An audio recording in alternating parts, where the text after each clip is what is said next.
Pour terminer l'exercice 2, les deux derniers exemples, donc F7 et F8, on y va dans l'ordre, F7. Donc ici, on a une fraction rationnelle, comme toujours. J'ai ici un polynôme de degré 2 au dénominateur, il faut que je calcule son delta et que je vois si je vais avoir des racines réelles ou si c'est un élément de seconde espèce. Ici, je calcule delta, encore une fois, je vous laisse vérifier, delta est négatif. Donc comme il est négatif, c'est déjà un élément simple, il faut que je mette cette forme canonique. Donc, pour faire ça, on y va, égal. Donc je le réécris le numérateur tel quel, P plus 5, et au dénominateur, je m'occupe du P carré plus 6P, et je regarde, il faut que j'ai P plus quelque chose au carré. Qu'est-ce qui va me donner 6P? Il faut que je mette 3, parce que 2 fois P fois 3, ça fait 6P. Puis ça va donner plus 9, moi je veux pas 9, je veux 10, du coup pour passer de 9 à 10, il manque plus 1. Et après, je sépare encore une fois en deux. Donc comment je sépare? Comme là j'ai du P plus 3 dans mon carré, il faut qu'au numérateur j'ai aussi P plus 3. Du coup ça va donner P plus 3 sur P plus 3 au carré plus 1. Plus, et pour passer de P plus 3 à P plus 5, il me manque 2. Donc plus 2 sur P plus 3 au carré plus 1. Donc là c'est du cos et du sinus. Du cos et du sinus avec, si je regarde ici, oméga carré qui vaut 1. Et donc si oméga carré vaut 1, oméga vaut 1. Je suppose que oméga est positif d'ailleurs, j'ai oublié de le préciser, mais on prend l'oméga positif dans le cours. Et du coup, qu'est-ce que ça va me donner? Ça va me donner là du cosinus t fois quelque chose, on va réfléchir. Là du 2 sinus t fois quelque chose, on va réfléchir aussi. Mais en tout cas, on a fini. On peut dire donc que f7 de t égale, donc je répète, là comme c'est du, j'oublie les plus 3 dans un premier temps, p sur p carré plus 1, ça c'est du cosinus de t, parce que ici oméga vaut 1. Plus, comme oméga vaut 1, en haut il faut que j'ai 1, du coup le 2 qui est ici, je le mets devant la fraction, ça fait 2 fois 1 sur, j'oublie le plus 3, p carré plus 1, ça c'est du sinus t. Hop. Et maintenant, pourquoi j'ai des p plus 3 et pas des p? Ça vient d'un décalage dû par un exponentiel de moins 3t, et le tout fois u de t. Et donc ça termine ici le calcul de f7. Donc la fonction qui a pour transformer de la place cette quantité, c'est cette fonction-là. Pour conclure, faisons maintenant avec f8. Donc f8 ici, pareil, j'ai une fraction rationnelle, et je vois ce coup-ci mon dénominateur il est de degré 3. Donc là, pour décomposer un élément simple sur R, il faut d'abord que je factorise mon dénominateur. Heureusement, ici, je vois un facteur commun qui est évident. J'ai p cube, 4p carré, 4p. Du coup, le facteur commun, c'est p, ici au dénominateur. Du coup, je vais factoriser par p. Ça va me donner du 5p carré, plus 15p, plus 12, sur p, facteur de p au carré, plus 4p, plus 4. Donc là, ce polynôme de degré 2, il faut que je le factorise. Pour ça, je vais calculer delta. Delta, ça va me donner b carré, ça va faire 16. Moins 4ac, moins 16. Delta vaut 0. J'ai donc une racine joule que je vais appeler P0, équivaut donc moins b sur 2a, ça va donner moins 4 sur 2, c'est-à-dire moins 2. Et donc, je peux voir que ce f8 s'écrit sous la forme 5p au carré, plus 15p, plus 12, sur p facteur de donc p moins 2, p plus 2, au carré. Donc comme c'est un terme de degré 2, comme delta vaut 0, j'ai une racine, donc p plus 2 au carré. Vous pouvez aussi reconnaître une unité remarquable et dire que vous avez cette chose-là. Très bien, alors j'efface ce calcul ici pour avoir de la place, et on poursuit.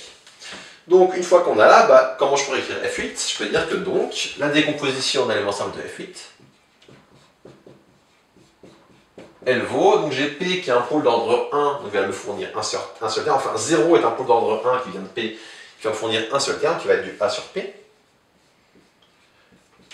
Plus, là j'ai moins 2 qui est un pôle d'ordre 2, qui va donc fournir deux termes qui vont être B sur P plus 2, plus C sur P plus 2, le tout au carré. Pareil, si vous avez oublié comment on fait le décomposition d'éléments simples, je vous invite à revoir votre cours de S1. Sinon, si vous vous souvenez bien, c'est assez rapide. Ce qu'on fait directement, c'est pour le premier groupe, donc le groupe qui vient du pôle 0, A sur P, on a A directement. Là, du pôle moins 2, il y a deux constantes. Celle qu'on a directement, c'est celle qui correspond à la plus grande puissance, donc à C. Donc là, C et A, on les a directs. Faisons-le. Donc pour avoir A, on va dire que pour avoir A, on fait P fois F8, et on calcule en 0, parce que P s'annule en 0. Donc quand je fais P fois F8, F8 il est là, que je calcule en 0, au dénominateur je vais avoir du 12, au numérateur pardon, je vais avoir du 12, et au dénominateur, quand je fais fois P, ce P disparaît, je remplace par 0, ça me fait 2 au carré, ça fait donc 4. 12 sur 4, donc j'ai A qui vaut 3. Donc A c'est direct. C aussi, donc dans ce groupe-là, on a C directement. Pour avoir C, on fait fois P plus 2 au carré, fois F, on calcule en moins 2, et on regarde. Donc d'abord en numérateur, quand je calcule en moins 2, ça va donner du moins 2 au carré, ça fait 4, 4 fois 5, ça va donner 20, moins 2 fois 15, ça fait moins 30, donc 20 moins 30, ça va donner moins 10, et moins 10 plus 12, ça va donner 2. 2 sur... Quand je fais fois plus 2 au carré, cette chose disparaît, et je remplace par moins 2, ça va donner moins 2 du coup. Donc 2 sur moins 2 égale moins 1. On a A, on a C, il nous reste à trouver la constante B.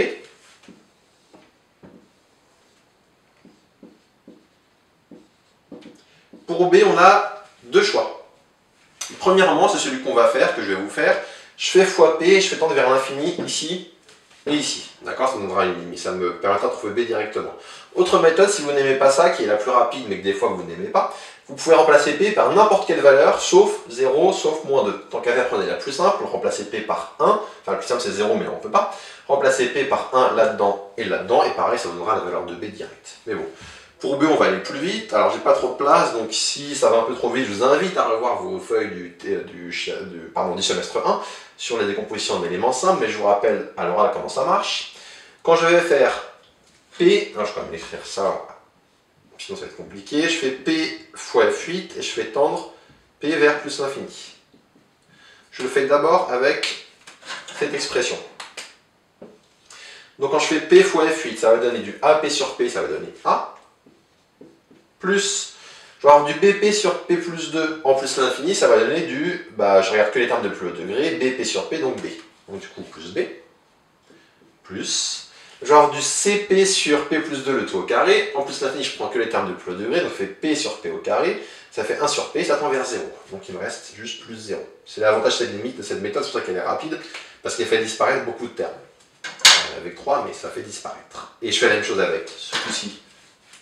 Cette quantité-là, où je refais P fois F8 et je fais tendre P vers plus l'infini. Et ça va me donner, donc quand je fais tendre vers plus l'infini, je vais avoir en haut du 5P cube et en bas du P cube, donc ça va tendre vers 5. Je répète, quand je fais fois P, en haut en termes de plus haut degré c'est 5P au cube, et en bas au dénominateur c'est P fois P au carré, c'est P au cube. Donc 5P au cube sur P au cube, il reste uniquement 5. Conclusion, j'en déduis que A plus B égale 5, et donc B égale 5 moins A, c'est-à-dire A c'était 3, donc égale 2. Au final, je trouve que F8 de P, donc grand F8 de P, ça vaut A, on a dit que c'était 3, 3 sur P. B, on vient de trouver que c'était 2 sur P plus 2. Et enfin, pour C, ça va être moins 1. Donc moins 1 sur P plus 2 au carré. Et ça va donc me donner que F8 de T égale 3 sur P, si vous regardez vos formules de cours, ce qui donne 1 sur P, c'est la constante 1, donc fois 3, ça va donner 3.